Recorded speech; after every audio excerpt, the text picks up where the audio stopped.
Nyi Roro Kidul merupakan mitos yang hidup lama dalam ingatan masyarakat Jawa dan sangat populer. Nyi Roro Kidul diyakini sebagai penguasa pantai selatan Pulau Jawa. Selain itu, disebut juga bahwa Nyi Roro Kidul memiliki hubungan dengan para raja Jawa. Konon, setiap raja di Jawa dinobatkan, mereka juga sekaligus menikah dengan Nyi Roro Kidul. Ada beberapa versi soal asal-usul Nyi Roro Kidul. Meskipun populer di budaya Jawa, konon Nyi Roro Kidul berasal dari Sunda. Dalam beberapa literasi disebutkan bahwa Nyi Roro Kidul adalah putri dari Kerajaan Galuh yang berpusat di Jawa Barat sekitar abad 13. Namun ada juga yang menyebutkan bahwa Sang Ratu Selatan merupakan keturunan dari Kerajaan Pajajaran yang juga berpusat di Jawa Barat. Selain itu, ada yang beranggapan bahwa Nyi Roro Kidul juga keturunan Raja Airlangga dari Kerajaan Kahuripan yang berpusat di Jawa Timur. Kemudian, ada juga yang mengatakan keturunan dari Raja Jayabaya dari Kediri. Kanjeng Ratu Kidul dan Nyi Roro Kidul. Selain nama Nyi Roro Kidul, mungkin Anda pernah mendengar juga nama Kanjeng Ratu Kidul. Nyi Roro Kidul dan Kanjeng Ratu Kidul ternyata berbeda. Dalam masyarakat Jawa, Kanjeng Ratu Kidul adalah ciptaan dari Dewa Kaping Telu yang mengisi kehidupan sebagai Dewi Padi atau Dewi Sri. Dalam perkembangannya, masyarakat cenderung menyamakan antara Kanjeng Ratu Kidul dan Nyi Roro Kidul.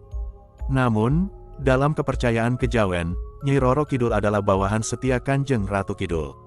Menguasai pantai selatan. Jika mengacu pada asal-usul Nyi Roro Kidul dari Jawa Barat, dikisahkan bahwa Ratu Ayu dari Galuh melahirkan seorang putri cantik.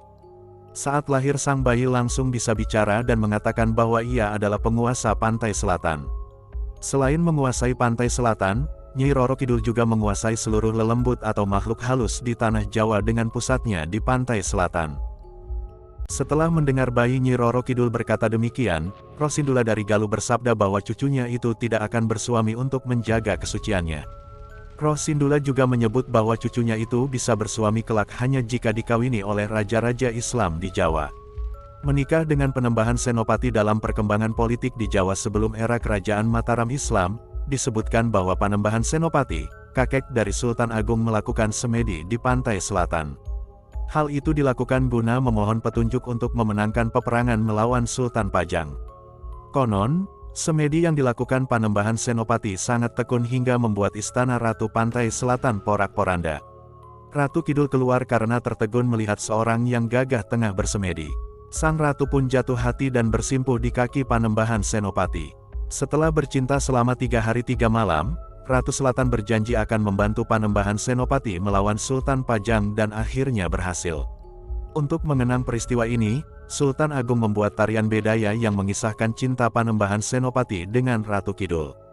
Dalam perkembangannya, tarian itu menjadi tradisi wajib saat penobatan Raja Baru di wilayah Mataram Yogyakarta maupun Surakarta.